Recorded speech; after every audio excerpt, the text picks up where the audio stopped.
Welcome on UPSC on guys with me Abhishek as your educator mentor and instructor. स्वागत है, बहुत बहुत स्वागत है आप लोगों का इस अनअकैडमी के ऑफिशियल प्लेटफॉर्म पे with Gurukul 4.0 with me Abhishek as your educator mentor and instructor. बहुत बहुत स्वागत है। एक बार फटाफट जल्दी से गोली की रफ्तार से आप लोग आ जाइए। और सबसे पहली बात कि आज का जो ये सेशन है ये बेसिकली प्रीमियर्ड सेशन है, तो लाइव क्लास नहीं है, इसलिए मैं आप लोगों को एंटरटेन नहीं कर पाऊंगा इस क्लास में। राइट, आपके कमेंट सेक्शन एंड ऑल थोड़ा सा शांत रखिएगा, लेकिन एट द सेम टाइम वही बात है, ठीक है, कि आपका डेडिकेशन, आपकी रिस्पॉन्सिबिलिटी भी आज ही चेक होती है। इनफैक्ट मैं देखूंगा जरूर कि आज क्लास में आप लोग कौन है, कौन क्या कर रहे हैं, all this kind of the things I will definitely watch. So एक बार फटाफट अपने एंड से शेयर कर दो और प्लीज़ क्लासेस कंटिन्यू रहें, इसलिए क्लास में because I am into some issues, तबीयत भी थोड़ी सी ठीक नहीं थी, तो but still I took some time कि रिकॉर्ड करके आप लोगों को क्लास एटलीस्ट मैं दे पाऊँ, क्योंकि जब ये क्लास हो रही होगी तो मैं डॉक्टर के पास होऊंगा, ठीक है। थ्रोट में थोड़ा सा इशू था तो वो पहले से पता चल जाता है। So anyways I will be fine और क्लासेस हमारी रहेंगी, फिर भी ये क्लास होती रहे, तो मैंने रिकॉर्ड कर लिया था टाइम रहते इस सेशन को, ताकि आप लोगों का क्लास डिस्टर्ब ना हो। सो बहुत बहुत स्वागत है। एक बार फटाफट अपने एंड से शेयर करो और अपनी अकाउंटेबिलिटी और अपनी रिस्पॉन्सिबिलिटी और अपना अच्छापन आज आप मुझे दिखाओगे। आज देखूंगा मैं जरूर यहाँ भाई क्लास में क्या कौन करता है, और मेरे नहीं रहने पर जो क्लास होती है उसमें कितनी आप लोगों की रिस्पॉन्सिबिलिटी या मतलब कितनी आप लोगों की अकाउंटेबिलिटी या को जो आप लोगों की वो मोडेस्टी है ना, वो आज चेक होगी। तो फटाफट शेयर करो, जल्दी पहुंचो। पार्लियामेंट की कहानी पार्ट 3 वाली आज हम शुरू करेंगे गाइस। पार्ट 3 मतलब जो हम लोगों ने पार्लियामेंट में बहुत सारी चीज़ें पढ़ रखी हैं, तो आज अगर हम कहानी अपनी शुरू करेंगे तो आज ड्यूरेशन ऑफ द हाउस से शुरू करेंगे, जिसका जिक्र आर्टिकल 83 में है। और ये बात मैं आप लोग को याद दिला दूं कि ये पार्लियामेंट पर तीसरी क्लास है, तो यहाँ पे तो हम जान ही चुके हैं कि पार्ट 5 में सर आर्टिकल 79 से ये कहानी शुरू होती है, तो उसी में आर्टिकल 83 है। आर्टिकल 79 आपको पता है, आर्टिकल 80 जो क्या कहते हैं, ये पार्लियामेंट का डेफिनेशन था। ये बेसिकली 80 और 81 राज्यसभा और लोकसभा का कॉम्पोजिशन था, ठीक है। 82 में डिलिमिटेशन कमीशन की बात हुई थी, ये क्लासेस अब सब कर चुके हुए सब। 83 का जो सदनों की अवधि है कि कौन सी सदन कितने दिनों तक एग्जिस्ट करेगी, उसके ऊपर है। तो आज हम अपनी कहानी यहीं पे शुरू करेंगे। पार्ट 5 की जब मैं बात बता रहा था तभी मैं आपको कह रहा था कि देखो पार्ट 6 भी आप लोग को याद रखना है, यहीं से ऐसी चीज़ें याद हो जाती हैं। पार्ट 6 जो स्टेट गवर्नमेंट की बात करता है तो वो देखेंगे, ठीक है, जब स्टेट गवर्नमेंट पे चलेंगे। लेकिन एक बात तो मैं हमको हमेशा बता ही चुका हूँ कि यार देखो स्टेट गवर्नमेंट और सेंट्रल गवर्नमेंट दोनों पैरेलल चलती हैं, तो जो चीज़ें यहाँ पे हो रही हैं वो चीज़ यहाँ भी होगी। हल्का फुल्का जो अंतर होगा हम वो डेफिनेटली बाद में देखेंगे, लेकिन ये बात दिमाग में रहे हमेशा कि भाई जो काम प्रेसिडेंट कर रहा है वही काम स्टेट में गवर्नर भी करेगा, जो काम इधर प्राइम मिनिस्टर कर रहा है वो काम इधर चीफ मिनिस्टर करेगा, जो काम बेसिकली इधर लोकसभा कर रही है इधर विधानसभा करेगी, ठीक है, जो काम इधर राज्यसभा कर रही है इधर बेसिकली लेजिस्लेटिव काउंसिल करेगी, विधान परिषद करेगी अगर किसी राज्य में वो है तो, ठीक है।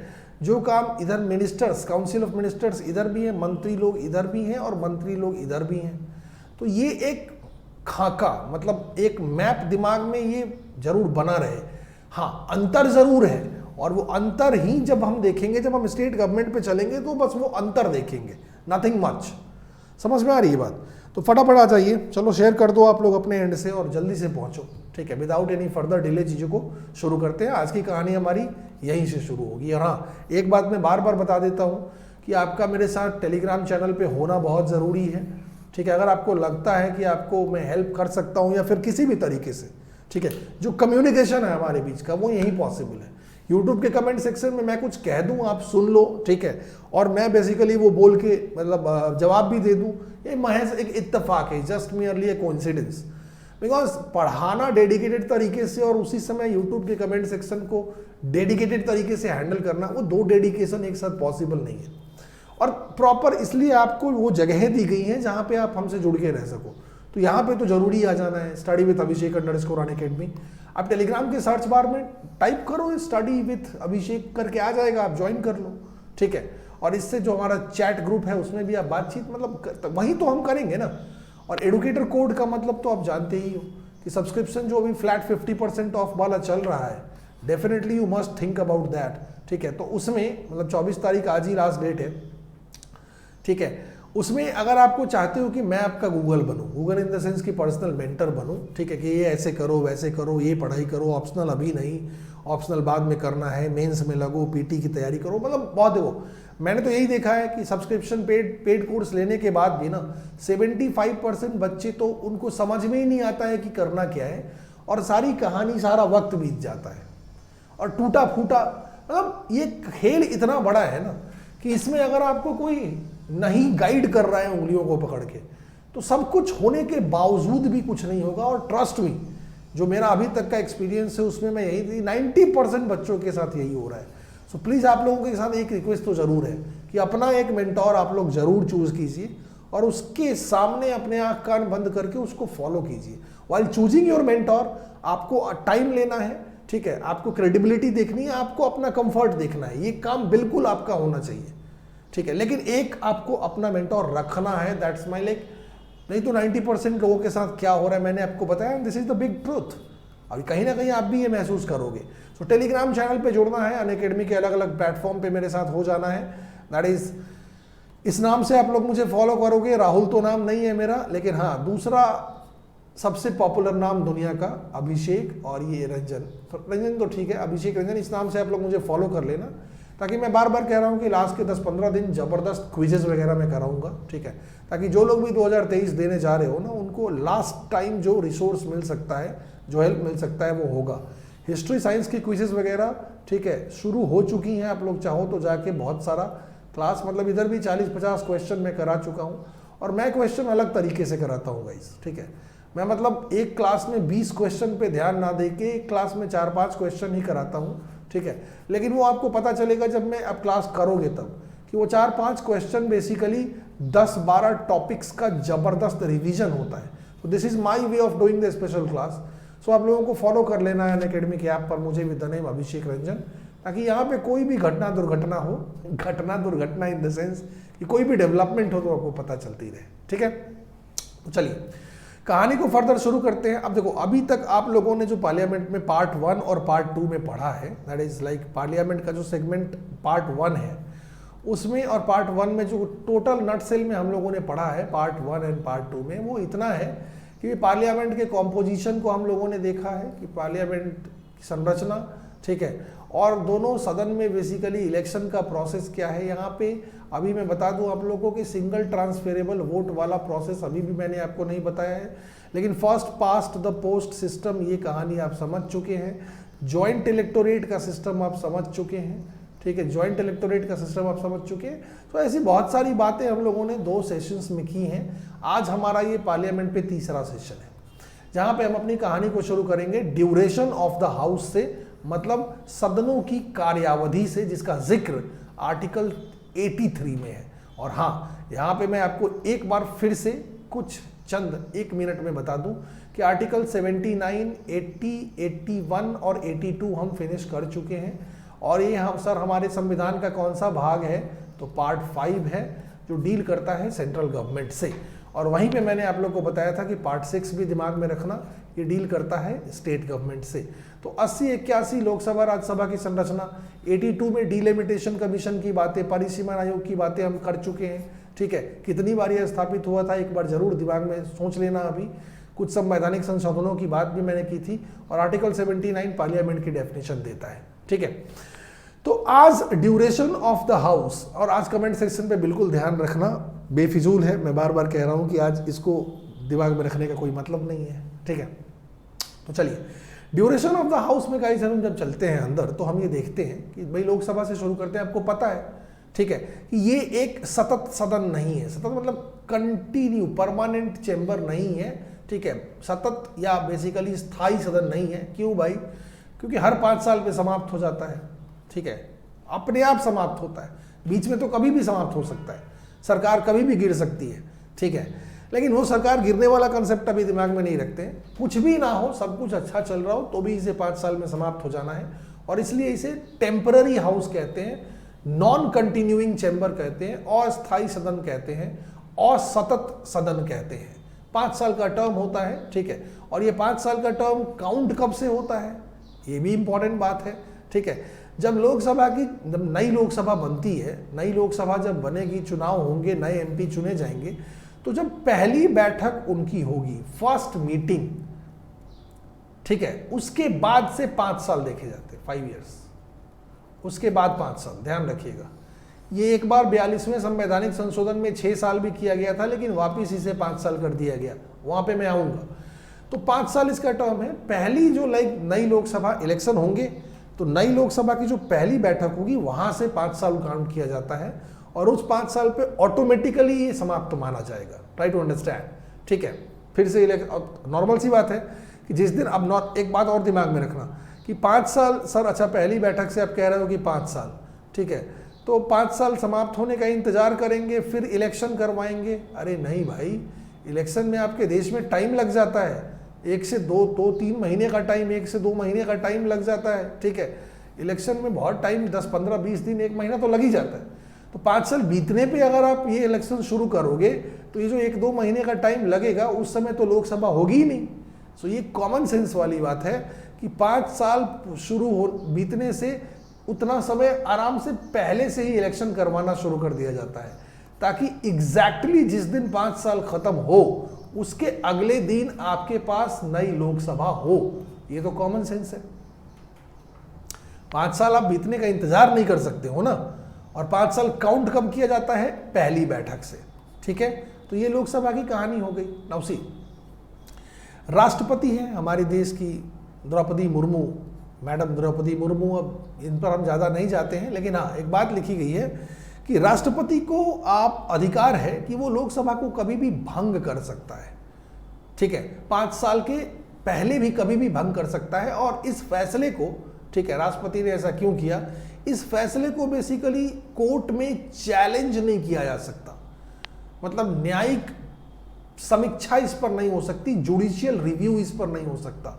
इस पर चर्चा हम बाद में करेंगे, लेकिन ये एक बहुत ट्रिकी पार्ट होता है जो क्वेश्चंस गलती करवा देता है कि क्या राष्ट्रपति की जो लोकसभा भंग करने की शक्ति है वो जुडिशियल रिव्यू के एम्बिट में आती है कि नहीं, मतलब वो न्यायिक समीक्षा के सुप्रीम कोर्ट के दायरे में आती है कि नहीं। न्यायिक समीक्षा क्या होता है?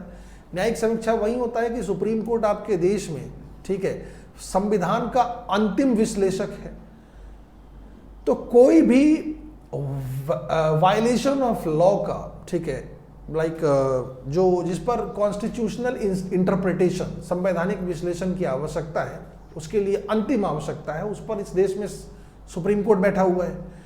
तो राष्ट्रपति ने लोकसभा को भंग कर दिया, अगर इस पर ऑब्जेक्शन आपको रेज करना है तो आप कर सकते हैं कि नहीं। जुडिशियल रिव्यू में आपको बहुत अच्छे से समझाऊंगा, लेकिन अभी बस इतना ही ध्यान रखना कि संविधान की वैधानिकता जांचने की जो प्रक्रिया होती है सुप्रीम कोर्ट की, is called the power of judicial review. और आपके देश में जो सुप्रीम कोर्ट है हमारे देश में, वो अंतिम विश्लेषक माना जाता है, ठीक है, ऑन एनी कॉन्स्टिट्यूशनल मैटर। तो यहाँ पे एक बात है कि राष्ट्रपति ने लोकसभा को भंग कर दिया। लोकसभा को राष्ट्रपति ने जो भंग किया, तो ये क्या एक्चुअली कोर्ट ऑफ लॉ में ऑब्जेक्शन इस पर रेज किया जा सकता है कि नहीं? तो नहीं। अच्छा, यहाँ एक और बात, अगर पॉलिटी में आप लोगों को कंफ्यूजन है कि भाई क्या राष्ट्रपति ये काम करता है? भारत में केंद्र सरकार के जितने भी फैसले होते हैं, भारत में केंद्र सरकार के जितने भी फैसले होते हैं वो राष्ट्रपति के नाम से ही लिए जाएंगे। वाई? बिकॉज राष्ट्रपति ही केंद्र सरकार का सबसे बड़ा पद है, ही is the head of the executive. लेकिन आप दूसरी कहानी भी जानते हो कि असली जो हीरो है केंद्र सरकार का वो कौन है? वो प्राइम मिनिस्टर है। तो ये कभी मत भूलिएगा कि प्राइम मिनिस्टर और उसके मंत्री लोग हैं। ये कभी मत भूलिएगा कि भारत में राष्ट्रपति जो भी कर रहा है वो इनके कहने पे कर रहा है। लिखने को जरूर लिखा जाएगा कि president is authorised to dissolve Lok Sabha, लेकिन ये काम बेसिकली कौन रहा है? ये कर रहा है। अब कहोगे सर ये भंग कब होता है? तो सिंपल सी बात है, जब प्रधानमंत्री वगैरह पढ़ेंगे खुद ही समझ जाओगे। भंग होने का मतलब है कि इनका बहुमत समाप्त हो गया। इनका बहुमत अगर कभी भी समाप्त हुआ, उसी समय लोकसभा भंग मानी जाएगी, ठीक है। और ये काम प्रधानमंत्री करवा भी सकता है। एमपीओ में लड़ाई हो गई, टेंशन हो गया, प्रधानमंत्री को डिप्रेशन हो गया, समथिंग लाइक दैट। लेकिन ध्यान रखिएगा, लिखा आपके देश में केंद्र सरकार का हर काम प्रेसिडेंट के नाम से जाएगा, because why? He is the head of the executive. लेकिन वो काम करने वाला हीरो कौन है? ये लोग हैं। तो ये बात दिमाग में कभी भी गांठ बांध के रखिएगा। हाँ, बहुत जगह पे प्रेसिडेंट अपने डिस्क्रिशन में भी काम करता है, राष्ट्रपति के कुछ विशेषाधिकार भी हैं, वो पढ़ेंगे जब राष्ट्रपति पढ़ेंगे तब। लेकिन हाँ, राष्ट्रपति के इस फैसले को, ये बात जरूर दिमाग में रखिए कि राष्ट्रपति हमारे देश में हो रहा है, लेकिन बेसिकली ये कहानी क्या है कभी नहीं भूलना है आपको, राइट। नाउ सी, राष्ट्रपति काम कभी भी कर सकता है और इसको आप कभी भी कोर्ट में चैलेंज नहीं कर सकते राष्ट्रपति के इस फैसले को, ठीक है। लोकसभा का काल 5 साल से अधिक बढ़ाया भी जा सकता है, ठीक है। लोकसभा का टर्म 5 साल से ज्यादा बढ़ाया भी जा सकता है, और कब? राष्ट्रीय आपात के दौरान, राष्ट्रीय आपात, इमरजेंसी के दौरान। और फिर यहाँ पे इमरजेंसी के दौरान ना बेसिकली अब इसमें घुसने की जरूरत नहीं है, क्योंकि इमरजेंसी पे हम आते हैं तो आर्टिकल 352, आर्टिकल 356 और आर्टिकल 360 तीनों पढ़ना होता है, तीनों ये पढ़ना होता है हमें, 352, 356, 360। अब अलग अलग टाइम पे जो बेसिकली इमरजेंसी के प्रोविजंस हैं वो अलग अलग चीज़ें, अभी इसको डिस्कस करने की जरूरत नहीं है। अभी बस इतना दिमाग में रखना है कि राष्ट्रीय आपात के दौरान लोकसभा के टर्म को एक्सटेंड भी किया जा सकता है, एक बार में 1 साल एक्सटेंड किया जाता है, और ऐसा कर करके आप इनडेफिनिट टाइम तक एक्सटेंड कर सकते हो, लेकिन एक बार में 1 साल। ट्राई टू अंडरस्टैंड, एक बार में सिर्फ 1 साल कर सकते हो, एक बार एक्सटेंशन 1 साल तक जाएगा, और ये एक एक साल करते करते आप अनिश्चित काल तक एक्सटेंड कर सकते हो, लेकिन एक बार में सिर्फ 1 साल। ऐसा नहीं है कि एक बार में आपने 5 साल के लिए एक्सटेंड कर दिया, ये नहीं हो सकता है। तो बाकी इसके आगे इमरजेंसी में हम देखेंगे कि भाई लोकसभा का टर्म एक्सटेंड भी हो सकता है, और ये चीज ध्यान रखिएगा कि एक बार में 1 साल, नॉट मोर देन दैट, ठीक है। बाकी इमरजेंसी में हम देखेंगे। चलिए, तो इसके फिर आगे बढ़ते हैं, ठीक है। लेकिन हाँ, एक बात ये भी ध्यान रखना है कि अगर इमरजेंसी समाप्त कर दी जाती है, अगर आपातकाल समाप्त कर दिया जाता है, ऐसी परिस्थिति में आप आपातकाल जिस दिन समाप्त हो रहा है उससे 6 महीने तक ही मैक्सिमम लोकसभा को एक्सटेंड कर सकते हो। ट्राई टू अंडरस्टैंड, एक बार मैं समराइज कर देता हूं इस बात को। लोकसभा को आप एक्सटेंड कर सकते हो एक एक साल करके, 1 साल, फिर 1 साल, फिर 1 साल, ऐसे कर करके आप इन्फिनिटी तक जा सकते हो, लेकिन एक बार में 1 साल, एक बार में 2 साल के लिए नहीं। जिस दिन इमरजेंसी समाप्त मानी जाएगी, जिस दिन, मान लो आज, तो अब आज से 6 महीने तक ही मैक्सिमम लोकसभा एक्सटेंड हो सकता है, इससे ज्यादा नहीं, इससे ज्यादा नहीं। इमरजेंसी समाप्त हो गई अगर, तो उसके बाद आप मैक्सिमम एक्सटेंड 6 महीने तक कर सकते हो। ये बात दिमाग में रखिएगा। बाकी इमरजेंसी में हम बहुत सारी बातें आपको और बताएंगे, अभी बीच में इसको आने की जरूरत, ज़्यादा लाने की जरूरत नहीं है, ठीक है। जैसे देखो 1976 के आसपास, ये 70s का जो टाइम है ना, ये इंदिरा गांधी एंड आपातकाल एंड ऑल, ये बड़ा मेस्ड अप वाला टाइम है। तो यही लिखा गया है कि भाई 5वीं जो लोकसभा थी वो 18 मार्च 1976 को समाप्त होने वाली थी, लेकिन संसद ने एक अधिनियम के अंतर्गत इसे बेसिकली एक्सटेंड कर दिया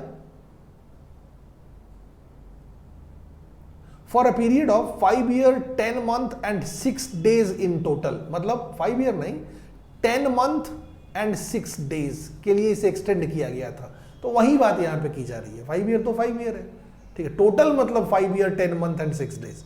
तो ऐसा एक्सटेंड हो सकता है, लेकिन एक बार में आप देखो 10 मंथ और 6 डेज का एक्सटेंशन दिया गया है, 10 मंथ 6 डेज, मतलब एक बार में आप 1 साल से ज्यादा एक्सटेंड नहीं कर सकते हो, लेकिन एक एक साल करके आप जितना चाहो कर सकते हो, लेकिन एक बार में 1 साल से ज्यादा नहीं। और हाँ, जिस दिन इमरजेंसी समाप्त हो गई, जिस दिन समाप्त हो गई इमरजेंसी, उसके बाद 6 महीने से ज्यादा एक्सटेंड आप नहीं कर सकते हो, ठीक है। तो ये थोड़ा क्लियर रखिएगा। इसके अलावा इमरजेंसी में मैं बहुत सारी बातें आपको अभी और बताऊंगा, ठीक है। अभी इमरजेंसी वाले मुद्दे को ज्यादा छेड़ते नहीं है, ठीक है। आगे बढ़िए। 42वां संवैधानिक संशोधन 1976 की बात की जा रही है, ठीक है। इंक्रीज टेन्योर ऑफ लोकसभा, इसने बेसिकली 6 साल, ये 5 साल से 6 साल कर दिया गया था कि लोकसभा 6 साल के लिए होगा, लेकिन फिर से 44वें संवैधानिक संशोधन 1978, इसके अंतर्गत स्टेटस को मेंटेन कर लिया गया, यथास्थिति बहाल कर दी गई कि नहीं 5 साल का ही रहेगा। तो ये बात बहुत कम लोग जानते हैं, लेकिन ध्यान रखिएगा, ये जो महान संवैधानिक संशोधन 1976 वाला है ना, इस एक कांड ये भी हुआ था, लोकसभा को 6 साल, लेकिन नहीं, राइट आफ्टर दैट 1978 में 44वें संवैधानिक संशोधन के अंतर्गत ये बात कह दी गई थी कि नहीं 5 साल का 5 साल ही रहेगा। सो ये बात आपको दिमाग में रखना है। आगे बढ़िए। तो ये तो लोकसभा की अवधि की बात हो गई। और इन अवधियों का जिक्र गाइस कहाँ है, डोंट फॉरगेट दैट आर्टिकल 83 में, 83 में है और हम पार्ट 5 में हैं। अब लोकसभा से आ जाइए आप राज्यसभा पर। राज्यसभा तो एक परमानेंट हाउस है भाई, एक तो स्थायी सदन है, ये तो एक स्थायी सदन है, स्थायी सदन जो कभी डिसॉल्व ही नहीं हो सकती, कभी भंग ही नहीं हो सकती है। और सही बात है। तो भाई राज्यसभा पहली बार आपके देश में आजादी के बाद 1952 में कॉन्स्टिट्यूट हुआ, इलेक्शन हुआ। और राज्यसभा के इलेक्शन में कौन मतदान करता है, एक बार जरूर याद कर लीजिएगा, विधानसभा के सदस्य, एमएलएज, बताया था मैंने आपको पीछे। इनडायरेक्ट इलेक्शन होगा, सिंगल ट्रांसफरेबल वोट अभी एक्सप्लेन नहीं किया है, ठीक है, प्रेफरेंशियल वोटिंग सिस्टम जो होती है, और प्रोपोर्शनल रिप्रेजेंटेशन सिस्टम के आधार पे, मतलब जनसंख्या के आधार पे आनुपातिक प्रतिनिधित्व प्रणाली का इसमें उपयोग किया जाता है। सीक्रेट बैलेट, गुप्त मतदान प्रक्रिया होती है, ईवीएम का उपयोग नहीं होता है। ये सारी बात हम पढ़ चुके हैं। तो पहली राज्यसभा 1900, अब देखो जब क्या होता है कि भाई राज्यसभा स्थायी सदन है, परमानेंट हाउस है, कभी डिसॉल्व हो ही नहीं सकती है। इसके क्या होते हैं आपको पता है कि इसका क्या होता है, ठीक है, टर्म जो होता है 6 साल का होता है और हर दो साल पे इसके 1/3 जो सदस्य हैं वो रिटायर करते हैं, ठीक है। संविधान में इसका कोई प्रावधान नहीं है। कॉन्स्टिट्यूशन, संविधान has not fixed the term of office of members of the Rajya Sabha and left it to the parliament. संविधान में राज्यसभा के सदस्यों का, ठीक है, संविधान में ऐसा कोई जिक्र नहीं है। ये जो जिक्र है ना कि भाई हर 2 साल पे 1/3 सदस्य रिटायर होंगे, संविधान के किसी आर्टिकल में नहीं है, ठीक है। जैसे लोकसभा के केस में था कि 5 साल में भंग हो जाएगी, तो फिर कहाँ है सर? ये काम संसद पे छोड़ा गया। संसद ने एक कानून बनाया, रिप्रेजेंटेशन ऑफ पीपल एक्ट, लोक प्रतिनिधित्व अधिनियम, जो काफी अभी चर्चे में था राहुल गांधी की, ठीक है, साथ जो दुर्घटना हुई उसकी वजह से, इस पर भी आएंगे।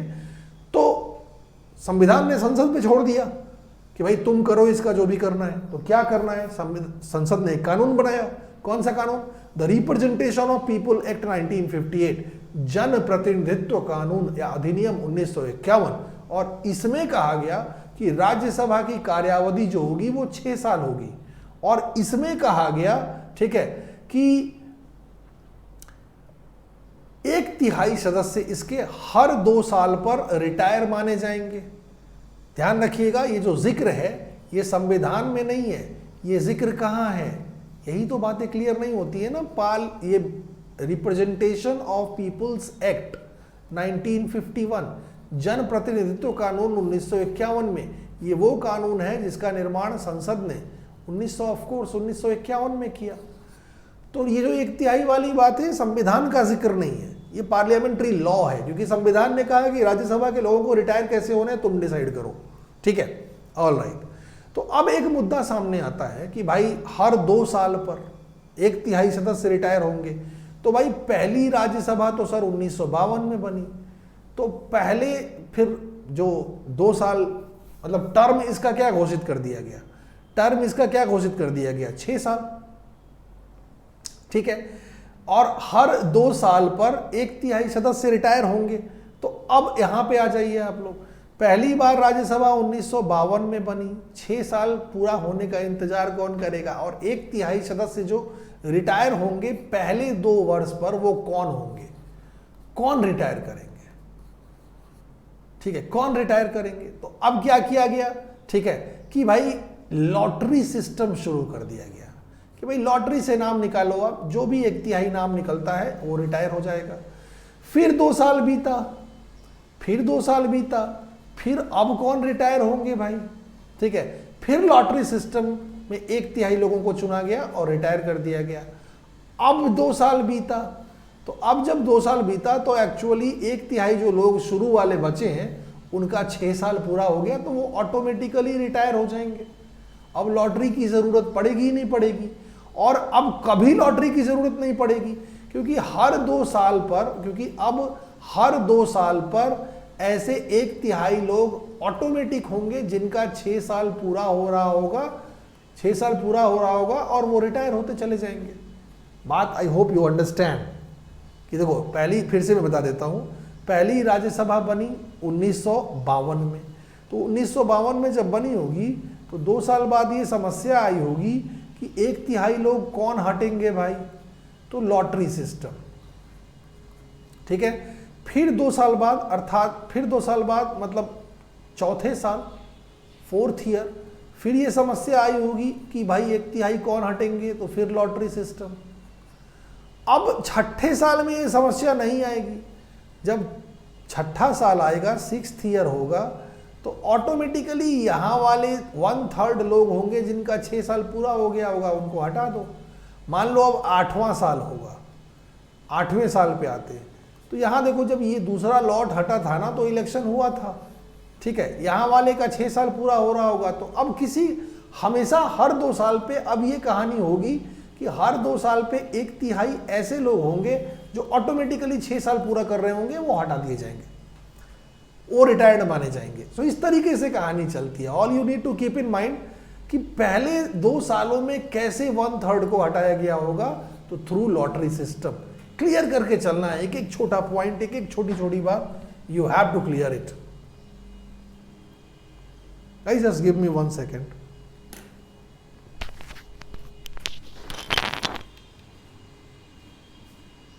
हेलो,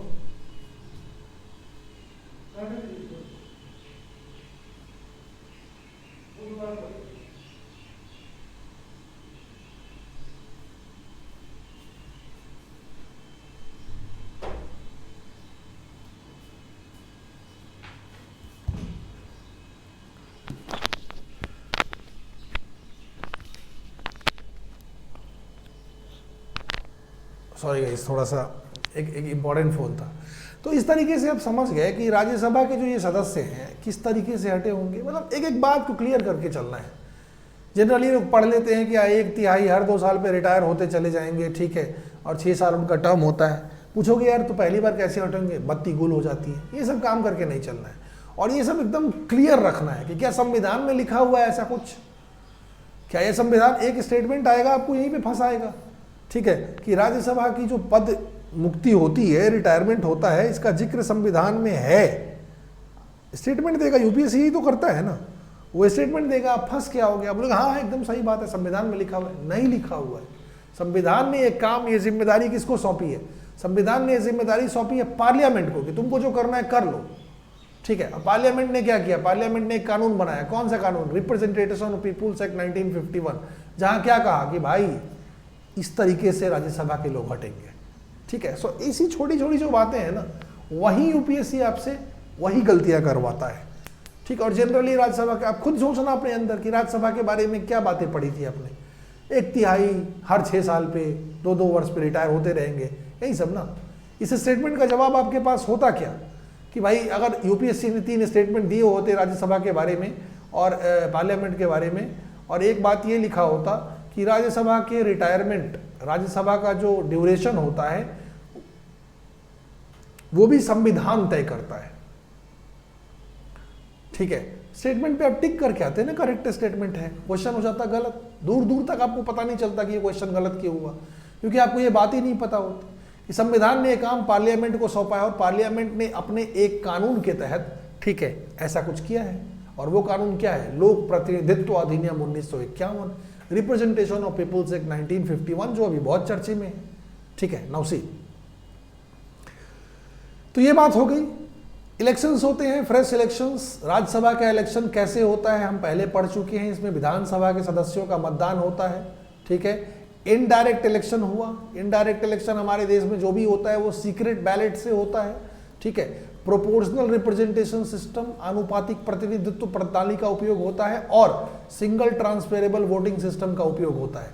इसमें सिंगल ट्रांसफेरेबल वोट, फिर से मैं आपको याद दिलाता हूं, तुम भूल जाओगे, मैं नहीं भूल सकता। अभी हमें बताना, मुझे बताना है, ठीक है। अभी मैं ये बताया नहीं होता कैसे है, ये इतना आपको पता है। प्रत्यक्ष चुनाव है, विधानसभा के सदस्य मतदान करते हैं। इनडायरेक्ट इलेक्शन होता है, ठीक है, और आपका सीक्रेट बैलेट से होता है। मैंने बोला हुआ है कि अप्रत्यक्ष चुनाव कोई भी होता है वो बेसिकली ईवीएम के द्वारा नहीं होता, उसमें गुप्त मत पेटी और बेसिकली सीक्रेट बैलेट पेपर के द्वारा गुप्त मतदान होता है। आनुपातिक प्रतिनिधित्व प्रणाली, मतलब पॉपुलेशन के आधार पर सीटों का आवंटन होता है राज्यसभा में, स्टेट से और यूटी से। और सिंगल ट्रांसफेरेबल वोट पद्धति का उपयोग किया जाता है। यही लोकसभा में first past the post system था जो हम पढ़ चुके हैं, तो ये चीज़ें थोड़ा रिकॉल करते रहिएगा। तो इलेक्शंस होते हैं her at the beginning of every third year चुने जाते हैं रिटायरिंग मेंबर्स। हाँ, वो कैसे हटते हैं वो सब बता ही दिया। हाँ, फिर से एक इंपॉर्टेंट पॉइंट कि जो रिटायर लोग होते हैं क्या वो फिर से इलेक्शन लड़ सकते हैं? बिल्कुल लड़ सकते हैं, ठीक है, और जितनी मर्जी उतनी बार लड़ सकते हैं, जितनी मर्जी उतनी बार लड़ सकते हैं, यहाँ पे कोई रोक टोक नहीं है। और ना ही कोई रिटायरमेंट की उम्र है 60 साल नौकरी में जैसे होती है। तो they are re-eligible for re-election and re-nomination at any number of time that you have to keep in mind, ठीक है। तो सदनों की सदस्यता का जब जिक्र था, हाँ, तो ये तो हो गया ड्यूरेशन दोनों का, ये तो दोनों का ड्यूरेशन हो गया। मतलब मैं फिर से यहाँ पे वापस जाके दिखाऊं कि मैं आपको क्या पढ़ा रहा था। तो ये तो basically duration of the house हो गया राज्यसभा और लोकसभा का, जिसका जिक्र आर्टिकल 83 में है। अब हम चलते हैं ड्यूरेशन के बाद मेंबरशिप पर। मेंबरशिप ऑफ द हाउस, सदन की सदस्यता, कि भाई कौन लोकसभा और राज्यसभा के सदस्य हो सकते हैं। Now this is something great, और इसका जिक्र आर्टिकल 84 में है। तो मैं एक बार आपको रिकॉल करा दूं कि आर्टिकल 79 आपको पता है, 80 और 81 आपको पता है, 82 आपको डिलिमिटेशन कमीशन पता है, लोकसभा राज्यसभा की संरचना, ये पार्लियामेंट की डेफिनेशन, 83 आपको पता चल गया ड्यूरेशन ऑफ द हाउसेस, 84 में कहाँ आ गया सदनों की सदस्यता। इस तरीके से चीजें याद रखना आप लोग। और ये कौन सा भाग है? पार्ट 5। पार्ट 5 किसका जिक्र करता है? केंद्र सरकार का। बार बार मैं वही कहता हूं कि पार्ट 6 का याद रखना, ये किसका जिक्र करता है? राज्य सरकार का। तो 84 में आइए सदनों की सदस्यता को देखते हैं। सदनों की सदस्यता में देखो दो चीजें हैं। एक तो संविधान में इसका वर्णन है कि संविधान ने सदन की सदस्यता क्या तय की है, और एक जन प्रतिनिधित्व, ठीक है, कानून जो है रिप्रेजेंटेशन ऑफ पीपुल्स एक्ट 1951। तो एक बात आप लोग ध्यान में रखिएगा कि सदस्यता की बात करें या डिस्क्वालिफिकेशन की बात करें, इन दोनों का जिक्र दो जगहों पे है। एक संविधान में डायरेक्टली, ठीक है, और दूसरा जन प्रतिनिधित्व कानून 1951, क्योंकि ये अधिकार दिया गया है, क्योंकि ये अधिकार संसद को दिया गया है संविधान के द्वारा कि तुम ये तय कर सकते हो। तो संसद ने ये काम किया है, कैसे किया है? ठीक है, एक कानून बनाकर, उस कानून को आप कहते हो जन प्रतिनिधित्व अधिनियम। तो ड्यूरेशन है, क्या कहते हैं, कार्यावधि है, इनका रिटायरमेंट है, इनका डिस्क्वालिफिकेशन है, इनकी सदस्यता है, इन सब का जिक्र दोनों जगहों पे है, या तो संविधान में या तो फिर इस रिप्रेजेंटेशन ऑफ पीपुल्स एक्ट 1951 में भी। बहुत चर्चे में भी था। अभी अभी राहुल गांधी को जो उनके सांसद के पद से बर्खास्त किया गया है, वो इसी कानून के तहत किया गया है। अब वो चीज़ हम लेके यहाँ पे आएंगे, मैं बताऊंगा आपको। नवसी, तो संविधान के द्वारा सदस्यता क्या तय की गई? भारत का नागरिक हो, ये सब तो सिंपल सी बातें हैं। भारत का, एक बार मैं पढ़ देता हूँ, ठीक है। और भारत का नागरिक हो, उसे बेसिकली चुनाव जीतने के बाद एक शपथ लेना पड़ेगा, उस व्यक्ति के समक्ष, ठीक है, जिसको इस काम के लिए इलेक्शन कमीशन ने चूज किया है। अब देखो, ये जो ओथ्स एंड अफर्मेशन की बात है ना, शपथ एंड ऑल की बातें हैं, इसका जिक्र भारतीय संविधान की 3री अनुसूची में है। देखो कितनी अनुसूची तुम्हें याद हो गई। शेड्यूल 1 तुम्हें याद है, 2 को छोड़ दो, अभी 2 नहीं पता है। शेड्यूल 3 आज के बाद याद रखना, किसका जिक्र करता है?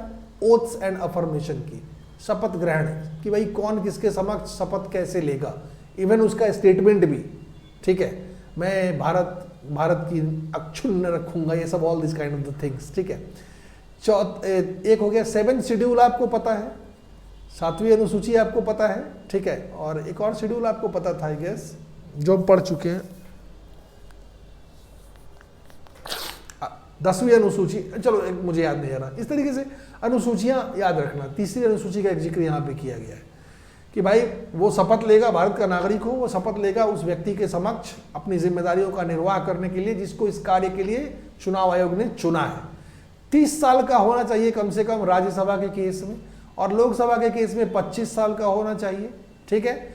और पार्लियामेंट में अगर कोई अन्य योग्यता रखी है तो वो भी उसके पास होना चाहिए। ये बात भी लिखा गया है संविधान में कि पार्लियामेंट ये योग्यताएं तय कर सकता है, पार्लियामेंट ये अयोग्यताएं तय कर सकता है।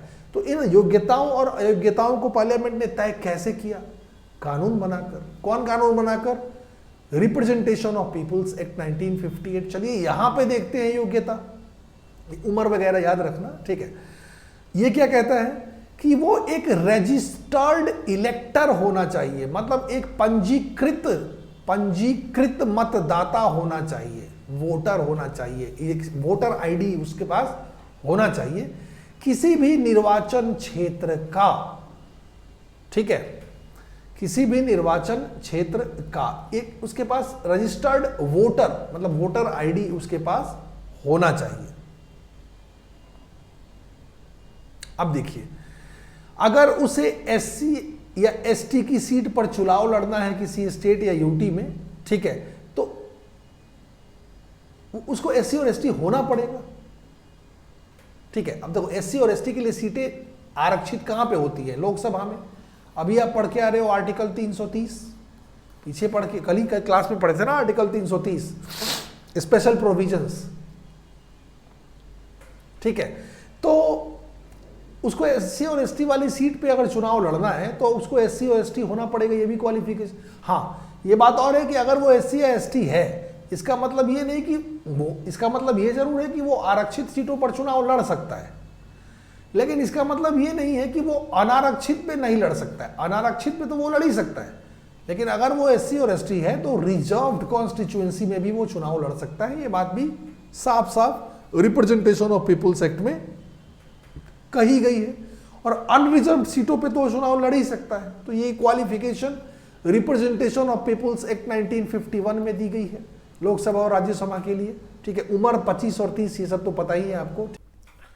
अच्छा देखिए, जैसे क्वालिफिकेशन की हमने बात कर रहे हैं, तो क्वालिफिकेशन, अब मैं क्या कह रहा हूं कि मतलब संविधान में तो क्वालिफिकेशन है ही, और संविधान ने साफ साफ कहा हुआ है कि पार्लियामेंट ने अगर ऐसा कोई भी कानून बनाया, ठीक है, जो अन्य योग्यता के रूप में स्थापित होती है, तो वैसे कानून को भी माना जाएगा। मतलब पार्लियामेंट को क्वालिफिकेशन डिस्क्वालिफिकेशन मेंबर का जो एमपीज हैं उनके लिए बेसिकली ये सब तय करने का अधिकार है। इसीलिए आप जो ये 30 साल 25 साल पढ़ते रहते हो, लाइक क्या कहते हैं कि भाई must be a citizen of India, ये सब संवैधानिक योग्यताएं हैं। और यहाँ पे जो आपने देखा वो बेसिकली वो योग्यताएं हैं जो उनके पास होनी चाहिए, लेकिन उसका जिक्र रिप्रेजेंटेशन ऑफ पीपुल्स एक्ट 1951 में है, ठीक है। तो मतलब दोनों जगहों पे इन चीज़ों का जिक्र है। जैसे यहाँ पे एक बात देखो आप कि एक बात नोट के रूप में जो लिखा है वो क्या लिखा है, 2006 में सुप्रीम कोर्ट ने अपहोल्ड किया। अपहोल्ड मतलब बरकरार, ये कोर्ट कचहरी में वर्ड यूज किया जाता है, अपहोल्ड और विथ होल्ड। विथ होल्ड को मतलब रोक देना, अपहोल्ड को मतलब कंटिन्यू रखना, ठीक है। क्या कि भाई 2003 में एक बात और थी, भाई इस चीज़ को भी कॉन्स्टिट्यूशनल माना गया था। क्या 2003 में क्या वो बात थी कि भाई दैट डिस्पेंस्ड विथ मतलब त्याग देना, रिक्वायरमेंट, कैसी आवश्यकता कि भाई कैंडिडेट जो राज्यसभा के लिए इलेक्शन लड़ रहा है एक पर्टिकुलर सीट से, ठीक है, एक पर्टिकुलर राज्य में, उसको वहाँ पे इलेक्टर होना पड़ेगा। मतलब वहाँ पे बेसिकली उसको एक वोटर होना पड़ेगा, वहाँ का उसके पास वोटर आईडी उस स्टेट का आपको चाहिए। अगर आपको वहाँ की राज्यसभा की किसी सीट से आप इलेक्शन लड़ना चाहते हो तो इस चीज़ को बिल्कुल मतलब इसको समाप्त कर दिया गया 2003 में ही। और 2006 में भी सुप्रीम कोर्ट ने इसको क्लियर कर दिया कि भाई राज्यसभा में अगर इलेक्शन आपको लड़ना है, राज्यसभा में अगर आपको इलेक्शन लड़ना है तो आप जहां से भी मतलब किसी भी पर्टिकुलर स्टेट में आप किसी सीट पर इलेक्शन कंटेस्ट कर रहे हो, ठीक है, तो वहां उस स्टेट का डोमिसाइल आपको चाहिए, ऐसी जरूरत नहीं है। मतलब अब उस स्टेट का डोमिसाइल आप इंडिया में किसी भी पर्टिकुलर कॉन्स्टिट्यूएंसी से, इंडिया के किसी भी निर्वाचन क्षेत्र से अगर आप एक रजिस्टर्ड इलेक्टर हो, अर्थात एक पंजीकृत मतदाता हो, ठीक है, तो आप किसी भी अन्य स्टेट की राज्यसभा की सीट के लिए इलेक्शन लड़ सकते हो। 2003 से पहले ये कानून था कि जिस स्टेट में आपको ये बेसिकली इलेक्शन राज्यसभा के लिए आप कंटेस्ट कर रहे हैं, जिस स्टेट में, वहीं का रजिस्टर्ड वोटर आपको होना पड़ेगा। लेकिन इस कानून को 2003 में समाप्त कर दिया गया और सुप्रीम कोर्ट ने फर्दर 2006 में इसको अपहोल्ड किया कि हाँ भाई जरूरी नहीं है, आप इंडिया में कहीं के भी रजिस्टर्ड वोटर हो, इलेक्टर हो किसी भी कॉन्स्टिट्यूएंसी से, तो आप किसी अन्य स्टेट में भी राज्यसभा का इलेक्शन कंटेस्ट कर सकते हो। उस स्टेट का डोमिसाइल आपको होना जरूरी नहीं है।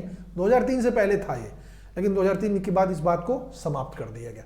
तो अब ये चीजें भी मतलब from time to time parliament कानून बना सकती हैं, ठीक है, क्वालिफिकेशन तय करने के लिए, एमपीज के डिस्क्वालिफिकेशन तय करने के लिए। आगे चल के मैं क्वालिफिकेशन डिस्क्वालिफिकेशन पर जब आऊंगा वहां भी अब देखोगे कि जो डिस्क्वालिफिकेशन आप लोग पढ़ते हो, ठीक है, कि भाई अनसाउंड माइंड है, दिवालिया नहीं होना चाहिए, ठीक है, ऑफिस ऑफ प्रॉफिट होल्ड ना करे, ये सब कहाँ, ये सब संविधान में वर्णन है इसका। लेकिन इसके अलावा भी पार्लियामेंट ने एक कानून बनाया, रिप्रेजेंटेशन ऑफ पीपुल्स एक्ट 1951, जन प्रतिनिधित्व अधिनियम, यहां भी कुछ डिस्क्वालिफिकेशन के ग्राउंड्स डिक्लेयर किए, तो ये भी हम देखेंगे। तो अब ये दोनों बातें आप दिमाग में रखोगे कि डिस्क्वालिफिकेशन क्वालिफिकेशन संविधान भी तय करेगा और संसद भी तय करेगी। लेकिन संसद क्यों तय करेगी? बिकॉज संसद को यह अधिकार संविधान नहीं दिया है। ये कभी नहीं भूलना है आपको कि अंतिम स्रोत कानून का संविधान ही है। कोई भी कुछ कर रहा है वो इसीलिए कर रहा है बिकॉज संविधान ने उसे ऐसे करने की गारंटी दी है। Is that clear? मतलब देखो, नेक्स्ट लेवल पे आपकी पॉलिटी जाएगी, that's my word to you. मैंने बार बार बोला है कि ये पार्लियामेंट का मतलब बेसिकली थर्ड लेक्चर है, लेकिन अभी खत्म होने दो पार्लियामेंट को, आपको ऐसा लगेगा कि आप कितनी पार्लियामेंट जानते थे, ठीक है, और किस तरीके का डिफरेंस आपको एक नजर आएगा। Let the parliament topic complete, ठीक है, चलो आगे बढ़ते हैं। ऑल राइट, उम्र की बात कीजिए जिसका जिक्र भी वही आर्टिकल 84 में है। तो पता है जैसा लोकसभा होता है वैसा विधानसभा होता है, दोनों लोअर हाउस हैं, एक केंद्र के एक राज्य के। 25 साल जैसा इधर राज्यसभा होता है वैसा इधर, शुरू में ही मैंने आपको बताया था, विधान परिषद होता है, तो इधर 30 साल, तो इधर भी बेसिकली 30 साल। और हाँ, कभी कभी ये कंफ्यूजन हो जाता है, पंचायत और अर्बन लोकल बॉडीज मतलब नगर पालिका एंड ऑल, इसके लिए जो मिनिमम एज है वो क्या है, तो वो ध्यान रखिएगा 21 साल। तो ये 25 और 30 तो आपको पता ही है, 21 थोड़ा सा ध्यान में रखिएगा, that you have to keep in mind, this is important, right. आगे बढ़िए, डिस्क्वालिफिकेशन पे आइए। डिस्क्वालिफिकेशन में भी यही है, ठीक है, कि भाई डिस्क्वालिफिकेशन का जिक्र भी एक तो संविधान में किया गया है, और दूसरा संविधान ने एक काम करने की जिम्मेदारी संसद को भी दी है। तो संसद ने एक कानून बना दिया और कहा कि भाई इसके अनुसार भी आपको अयोग्य साबित किया जा सकता है, रिप्रेजेंटेशन ऑफ पीपुल्स एक्ट। यहीं पे वो बात मैं आपको सबसे पहले बता देता हूं। देखो, ये भी एक ग्राउंड होता है अयोग्यता का। क्या? He must not have been convicted for any offense resulting in an imprisonment for 2 or more years। Rahul Gandhi जो बेसिकली डिफेमेशन केस में अंदर गए हैं, सिर्फ 2 साल के लिए गए हैं। इत्तेफाक देखिए, सिर्फ 2 साल के लिए गए हैं, एक प्राचीन काल के केस के रूप में, ठीक है। ये कितना न्याय है और कैसी साजिश है, ये मैं आपके ऊपर छोड़ता हूं। लेकिन ये कानून देखिए कहां क्या लिखा हुआ है, जन प्रतिनिधित्व कानून 1951, कि अगर उसे किसी भी आपराधिक मामले में, ठीक है, 2 या 2 साल से अधिक की सजा होती है। तो राहुल गांधी को सजा कितने की हुई थी? 2 साल की, बस कहानी खत्म। वो एमपी, उनका जो क्वालिफिकेशन, वो डिस्क्वालीफाई माने जाएंगे। अच्छा, यहां पे एक बात है, however the detention of a person under a preventive detention law is not disqualification. अभी बस इस बात को याद रखना, इसमें मैं ज्यादा अभी अंदर नहीं जाना चाहता हूं कि डिटेंशन अगर मतलब जो सजा है, इम्प्रिजनमेंट है, वो अगर प्रिवेंटिव डिटेंशन है तो डिस्क्वालिफिकेशन नहीं मानी जाएगी। प्रिवेंटिव डिटेंशन का मतलब होता है सुधारात्मक दंड। देखो आगे चल के देखोगे, डिटेंशन जो होता है मतलब जो गिरफ्तारी होती है वो 2 तरह की होती है। एक होती है प्यूनिटिव और एक होती है प्रिवेंटिव। जब हम फंडामेंटल राइट पढ़ेंगे ना, ठीक है, तो ये बेसिकली प्यूनिटिव डिटेंशन होती है और ये प्रिवेंटिव डिटेंशन होती है। अब ये केस के ऊपर डिपेंड करता है, ठीक है, कि भाई डिटेंशन उसे प्यूनिटिव मिलेगा या प्रिवेंटिव मिलेगा। मैं इसमें ज्यादा अभी नहीं जाना चाहता हूं, ठीक है, क्योंकि फिर हौच पौच यही से क्रिएट होने लगता है, फिर मुझे 15 मिनट यही पढ़ाना पड़ेगा, फिर आप लोग पीछे की बात भूल जाओगे। अभी बस इतना याद रखो कि 2 साल, ये फंडामेंटल राइट जब पढ़ेंगे तब देखेंगे कि 2 साल या 2 साल से अधिक की सजा अगर मिलती है तो डिस्क्वालिफिकेशन माना जाएगा। एग्जैक्टली जो राहुल गांधी के साथ हुआ। और सिर्फ एक बात नोट डाउन कर लेना कि अगर डिटेंशन, अगर जो गिरफ्तारी है वो प्रिवेंटिव होगी तो ये डिस्क्वालिफिकेशन का ग्राउंड नहीं बनेगा। और प्रिवेंटिव डिटेंशन को ना बगल में ऐसे लिख के बॉक्स में कहीं लिख देना कि हाँ भाई इसको देखना है। और देखेंगे हम जब फंडामेंटल राइट पढ़ेंगे तब।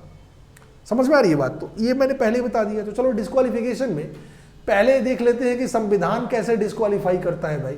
तो जानते हो आप, ऑफिस कोई लाभ का पद आप धारण नहीं कर सकते हो। लाभ का पद मतलब क्या? कोई भी ऐसा पद जिससे आपको कोई मॉनिटरी प्रॉफिट होता है, कोई भी ऐसा मॉनिटरी गेन होता है। आप कोई भी ऐसा अन्य पद धारण नहीं कर सकते जहां पे आपको सैलरी मिलती हो या किसी भी तरीके का मॉनिटरी गेन होता है। यहाँ भी बहुत खतरनाक कांड हुआ था सोनिया गांधी के टाइम में, अगर आपको याद हो तो, कि कांग्रेस की जो राष्ट्रीय सलाहकार वो बनी थी, अध्यक्ष बनी थी, उस पद को ही basically and at the same time MP भी थी, तो एक विवाद हुआ था, ठीक है, कि भाई ये कैसे लाभ का पद धारण कर सकती है। तो उस पद को ही बेसिकली, ठीक है, लाभ के पद की डेफिनेशन से हटा दिया गया था। मतलब समझ रहे हो, जिनके पास कानून बनाने की शक्तियां हैं वो तो कुछ भी कर सकते हैं। एनीवेज, उतनी पुरानी बातों में नहीं जाते हैं। तो ये संविधान क्या कहता है कि भाई किस ग्राउंड पे जो एमपीज हैं उनको डिस्क्वालीफाई किया जा सकता है। तो देखिए किस ग्राउंड पे, तो अगर वो ऑफिस ऑफ प्रॉफिट धारण कर लेते हैं, तो कोई ऑफिस ऑफ प्रॉफिट अगर अन्य वो प्राप्त करते हैं, चाहे केंद्र सरकार के अंतर्गत या स्टेट गवर्नमेंट के अंतर्गत, ठीक है, ठीक है। इफ इज अनसाउंड माइंड, अब अगर पागल ही हो जाते हैं तो क्या कर सकते हैं, ठीक है, अगर कोर्ट ने उन्हें अनसाउंड माइंड का डिक्लेयर कर दिया तो, अस्वस्थ मस्तिष्क का, अगर दिवालिया हो जाते हैं तो, ठीक है, दिवालिया हो जाते हैं तो, समझ रहे हो, और दिवालिया ये सब कोर्ट अगर डिक्लेयर कर देता है तो, अगर नागरिकता उनकी भंग हो जाती है तो, या फिर नागरिकता भंग किसी कारणवश हो जाए, नागरिकता पढ़ेंगे तो हम देखेंगे कितने कारणवश ये भंग हो सकती है, या फिर उन्होंने नागरिकता का त्याग ही कर दिया हो तो भी उनकी सदस्यता कैंसिल हो सकती है, ठीक है। और अगर कोई ऐसा कानून है जो संसद ने बनाया है, उस कानून के तहत अगर वो अयोग्य साबित होते हैं तो वो अयोग्य माने जाएंगे, क्योंकि सदस्यता, अवधि, योग्यता, अयोग्यता, इन सब पर संविधान ने साफ साफ कहा है कि इन मुद्दों पर संसद अगर कोई कानून बनाएगा तो वो कानून बेसिकली लागू माना जाएगा। इसीलिए संसद ने अयोग्यता के बारे में एक कानून बनाया। वो कानून वही है, जन प्रतिनिधित्व अधिनियम 1951। इसमें इन्होंने साफ कह दिया कि अगर किसी एमपी को गिल्टी माना जाता है, ठीक है, चुनाव के दौरान किसी ऑफेंस या फिर करप्ट प्रैक्टिस के लिए, वो भी एक ग्राउंड ऑफ डिस्क्वालिफिकेशन होगा। वोट छपाई, समझ रहे हो, ठीक है। ये 2 साल वाली बात तो मैंने आपको बता ही दी, राहुल गांधी साहब इसी पर बाहर गए हैं, ठीक है। अगर तीसरा ग्राउंड देखो संसद क्या कहता है इस कानून में, अगर वो अपने इलेक्शन एक्सपेंसेस को समय से चुनाव आयोग को नहीं बताता है, he must not have failed to lodge an account of his election expense। समझ रहे हो ना, इलेक्शन में जो खर्चा होता है उसका हिसाब चुनाव आयोग को देना होता है। सरकार भी उनको पैसा देती है इलेक्शन के लिए, लेकिन तुम्हें क्या लगता है कि इलेक्शन में जो सरकार से पैसे मिलते हैं उससे इलेक्शन होता है? एक एक एमपी, एक एक एमएलए आपके देश में करोड़ों में खर्च करता है, वो कैंपेनिंग, वो प्रचार, तुम्हें लगता है सरकारी पैसे से होता है? कहाँ से वो पैसे आते हैं? वो पैसे उन्हीं से आते हैं जिनको आप अंबानी और अडानी कहते हैं। इलेक्शन का सेटिंग, जुगाड़। आज एक लाइन में मैं आपको बता दूं, एक एमपी के इलेक्शन में अगर उसे जीतना है तो उसे 100 करोड़ रुपए खर्च करने पड़ते हैं। 100 करोड़ थोड़ा ज़्यादा, मतलब 50 करोड़ से कम में तो सवाल ही नहीं है। पहले तो टिकट ही 10-15 करोड़ में मिलेगा, 100 करोड़ आराम से, ठीक है। और एमपी के इलेक्शन में सरकार जो पैसा देती है एक एमपी को चुनाव लड़ने के लिए, ठीक है, वो शायद 10 से कुछ लाख होता है, आई डोंट रिमेंबर। मैं नेक्स्ट क्लास में आपको कब बताऊंगा कंफर्म करके।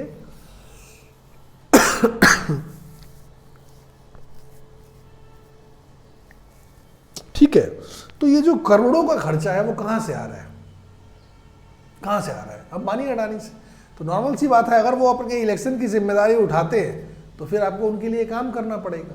तो this is the dirty industrialist and politician nexus जो आपके देश में चल रहा है, जिससे इस देश को बेसिकली कितना गंदा नुकसान हो रहा है, ये सोचना भी अगर समझने लगे तो रोंगटे खड़े हो जाएंगे कि ये 2 लोग ही काम कर रहे हैं, ये लोग और ये लोग, क्योंकि इनके इलेक्शन की जिम्मेदारी इनकी है और उसके बाद इसके काम की जिम्मेदारी इसकी है। That's it, that is happening. Adani वाला जो मामला है, ठीक है, इस पर क्या समझ में आता है आपको? तो गलती से वो मामला किसी की वजह से आपके सामने आ गया, नहीं तो आपको पता भी होता क्या? नहीं, बट हो वहीं रहा है। सारी एलआईसी का पूरा पैसा अडानी का है और एलआईसी में हमारा खून पसीना है। अब अडानी अगर डूबेगी तो फिर देख लो क्या होगा। सो एनीवेज इन मुद्दों पर हम बात करते रहेंगे, लेकिन ज़्यादा नहीं, ठीक है। बट हाँ, रिप्रेजेंटेशन ऑफ पीपुल्स एक्ट 1951 में डिस्क्वालिफिकेशन का ये ग्राउंड भी है कि अगर वो अपने इलेक्शन का खर्चा, ठीक है, समय पे चुनाव आयोग को नहीं देता है, बताता हिसाब किताब, तो ये भी एक डिस्क्वालिफिकेशन का ग्राउंड हो सकता है। सरकारी कॉन्ट्रैक्ट वगैरह, सरकारी काम, सरकारी सेवाओं में उसको कोई अपनी विशेष व्यक्तिगत रुचि नहीं होनी चाहिए, उसे वो काम करना है। पर आपको क्या लगता है ये सब बातें कहाँ तक सही हैं? सरकारी कॉन्ट्रैक्ट, सरकारी एनजीओ, सरकारी फंड, ठीक है, इनके नातेदारों रिश्तेदारों को ही तो पहले मिलता है। ये कानून लिख देने से क्या होता है? ट्राई टू अंडरस्टैंड, ये कानून लिख देने से क्या होता है?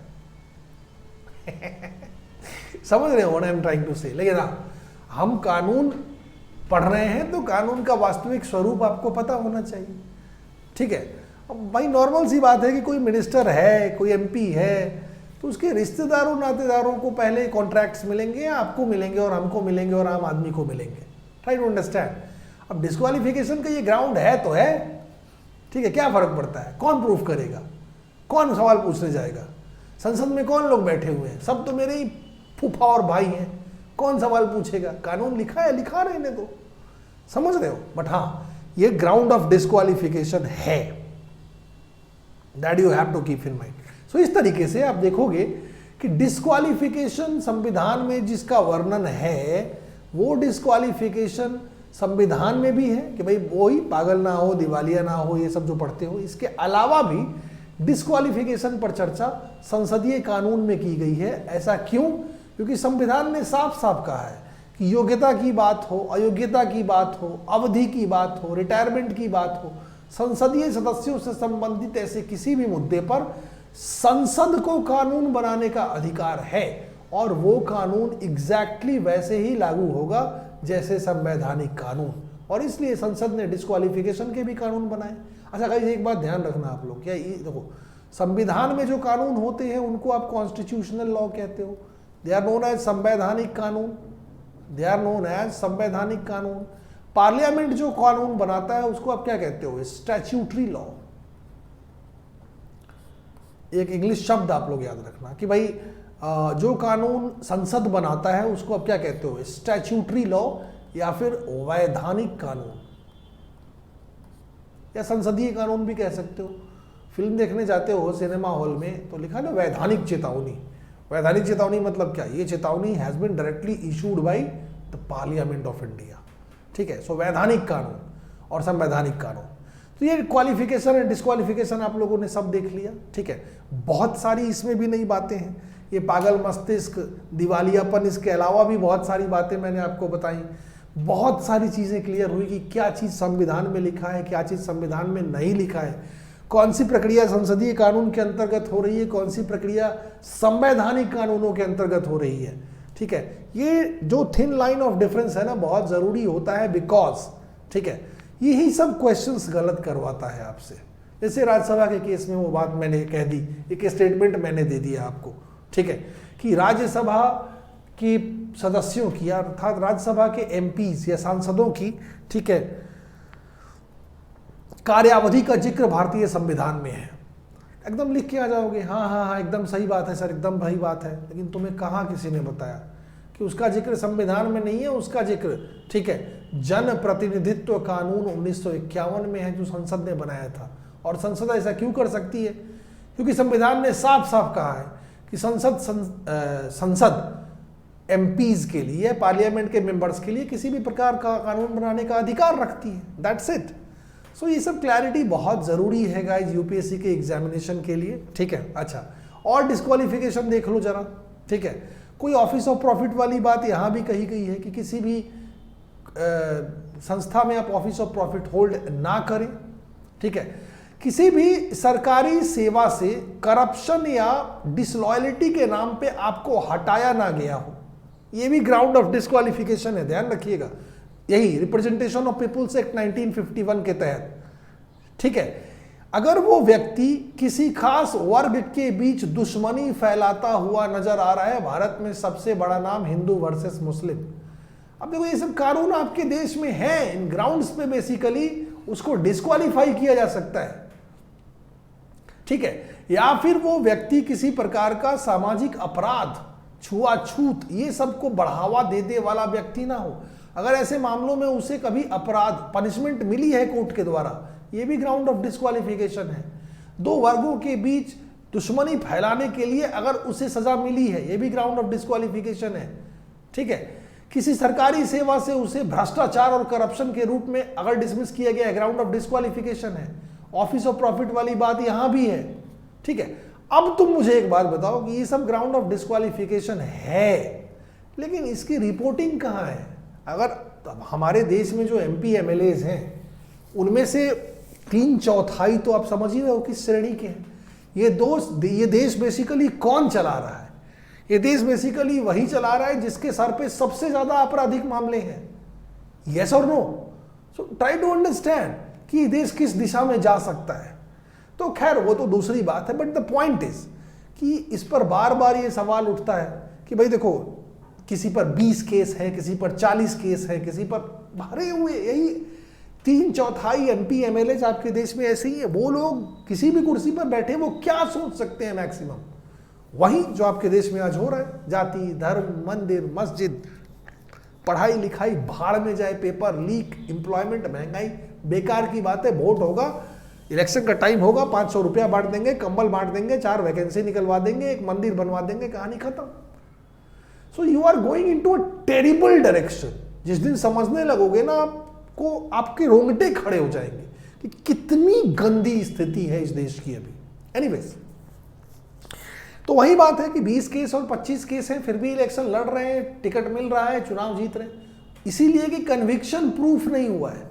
यहां पे एक बात दिमाग में रखिएगा कि आपके देश में अपराधी वो नहीं है जिसका ट्रायल चल रहा है, जिसका मुकदमा चल रहा है। अपराधी वो है जिसका कन्विक्शन प्रूफ हो चुका है, जिसके कन्विक्शन को कोर्ट डिक्लेयर कर चुका है, जिसके दोषारोपण को कोर्ट प्रमाणित कर चुका है, डिक्लेयर कर चुका है। अपराधी वो है।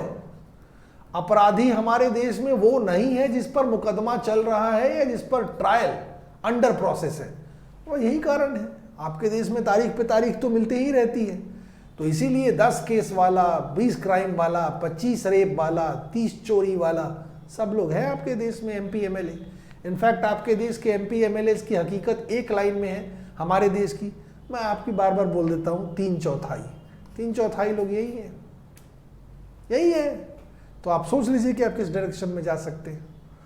एनीवेज, बात डिस्क्वालिफिकेशन की है, मैं थोड़ा इमोशनल हो गया था। बात डिस्क्वालिफिकेशन की है, जिस दिन आप समझोगे आप भी इमोशनल होने लगोगे। तो रिप्रेजेंटेशन ऑफ पीपुल्स एक्ट वाली बात मैं फिर से याद दिला देता हूं।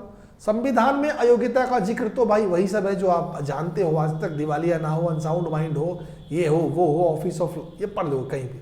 यहां पे देखो, जन प्रतिनिधित्व कानून में डिस्क्वालिफिकेशन एक बार मैं और रिपीट कर देता हूं, ठीक है भाई। इलेक्शन के दौरान किसी करप्ट प्रैक्टिस का वो के लिए गिल्टी, ध्यान रखिएगा, गिल्टी साबित होना है। यही तो सबसे बड़ा लोचा है कि गिल्टी साबित होना पड़ेगा उसे, और वही हो नहीं पाता है, ठीक है।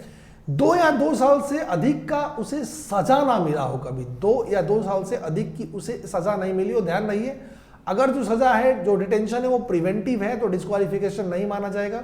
मैंने यहाँ पे बोला ये प्रिवेंटिव डिटेंशन वाला मामला अभी छोड़ो, बहुत हौच-पौच क्रिएट हो जाएगा। और इसी की वजह से, ठीक है, राहुल गांधी अभी अपनी एमपी की सदस्यता भंग कर चुके हैं। अब ये मामला कितना न्याय का है और कितना राजनीति का है, इतना समझने के लिए आप लोग काफी हो, ठीक है। अपना इलेक्शन का खर्चा, अपना इलेक्शन ऑफेंस वो बेसिकली अगर सही समय पे ना भर पाए तो उसके बाद अगर वो बेसिकली सरकारी किसी कॉन्ट्रैक्ट वगैरह में उसकी कोई दिलचस्पी नहीं होनी चाहिए। सब जानते हो आप कि कौन कितना सही है, और बाकी ये सारी चीज़ें कि भाई कोई लाभ का पद वाली बात, ठीक है, किसी सरकारी सेवा से उसे निकाला ना गया हो करप्शन के नाम पे, ठीक है, किसी 2 वर्गों के बीच में वो दुश्मनी फैलाता हुआ किसी ऐसे अपराध में उसको सजा ना मिली हो, या फिर सामाजिक, ठीक है, कुरीतियों को फैलाने के लिए उसे कभी कन्विक्टेड पनिशमेंट ना मिली हो, ठीक है, सब पता है। और सबके पीछे का हकीकत और कमजोरी भी आपको मैंने बताया। लेकिन हाँ, ये सारे ground of disqualification of the MPs आपके देश में हैं। और ध्यान रखिएगा, ये ground of disqualification of MP हैं तो ऑटोमेटिकली ये ground of disqualification of MLA भी हो जाएंगे आपके देश में। समझ में आ रही है बात, क्लियर है। और इसका जिक्र कहाँ है, रिप्रेजेंटेशन ऑफ पीपुल्स एक्ट 1951 में। इसके अलावा डिस्क्वालिफिकेशन संवैधानिक रूप से भी संभव है, संविधान भी कुछ कहता है, और वो तो हर 25 रुपए की किताब में लिखा होता है, ठीक है, कि अनडिस्चार्ज इंसॉल्वेंट हो, ठीक है, नागरिकता भंग हो जाए, या फिर संसद उसे भंग कर दे, अनसाउंड माइंड का ना हो, all this kind of the things, ये तो आप जानते हो, ठीक है। दोनों चीज़ों का ध्यान रखना है। आज के लिए बस गाइज इतना ही, बहुत बहुत धन्यवाद। अब ट्यूसडे को मैं शायद क्लास नहीं ले पाऊंगा गाइज, मेरी तबीयत बिल्कुल ठीक नहीं होगी। मतलब देखो, ये रिकॉर्ड तो मैंने पहले ही कर लिया था, मैंने आपको पहले बताया। वीडियो को लाइक वाइक आप लोग कर देना, अगर ट्यूसडे को ठीक रहा तो मैं क्लास लूँगा, otherwise classes shell start from Wednesday. Qualification, disqualification और ड्यूरेशन हमने पढ़ा। अब हम अगली क्लास में ये पढ़ेंगे कि भाई क्या इसके अलावा भी अयोग्यता कुछ होती है क्या, जैसे दल बदलू कानून वगैरह। तो यहाँ से कहानी हम वेडनेसडे से शुरू करेंगे, ठीक है। जाने से पहले वीडियो को लाइक करना। अगर ट्यूसडे को ठीक रहा तो ले लूँगा क्लास, अदरवाइज फ्रॉम वेडनेसडे। और हाँ, आज 24 तारीख है, तो 24 तारीख को बेसिकली ये प्लान आज खत्म हो रहा है रात में 12 बजे, ध्यान रखिएगा आप लोग, 50% ऑफ वाला। तो अगर अभी भी कोई सब्सक्रिप्शन प्लान कर रहे हो तो इन चीज़ों का फ़ायदा उठाओगा। इस पैसे बड़ी मुश्किल से आते हैं, ठीक है, और कमाओगे उस दिन पता चलेगा। फ्लैट 50% ऑफ अगर आपको मिल रहा है, इट्स अ बिग थिंग। और इस पर जब सब्सक्रिप्शन आप लोगे और अगर आप EMI के थ्रू लेते हो तो उस EMI पर आपको इंटरेस्ट भी नहीं लगता है। इस पर किसी प्रकार की अगर हेल्प चाहिए तो मैं हूँ टेलीग्राम चैनल पे, तुम्हें सर फोड़ने की ज़रूरत नहीं है।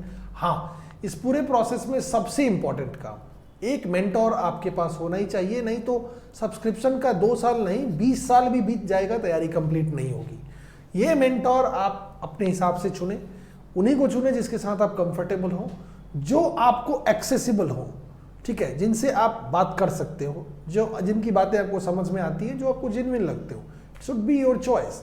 बट हाँ, अगर आप चाहते हो कि मैं आपकी मेंटरिंग करूं तो ये नियम है अनअकैडमी का, आपको ये कोड यूज करना पड़ता है AR101 जब सब्सक्रिप्शन आप लेते हो। कोई भी कंफ्यूजन हो तो मैं तो हो ही नहीं यार टेलीग्राम पे, इसलिए तो आप लोग को बुलाते रहता हूँ फ्रॉम टाइम टू टाइम, ठीक है। अभी के लिए इतना ही guys, thank you very much. जाइए, हैव सम रेस्ट। हिस्ट्री वाली क्लास आज नहीं होगी, ठीक है, आप समझ रहे हो what I am trying to say. और ट्यूसडे को अगर पॉसिबल हुआ तो मैं क्लास लूंगा, otherwise see you on the Wednesday. Bye bye guys, love you all, take care.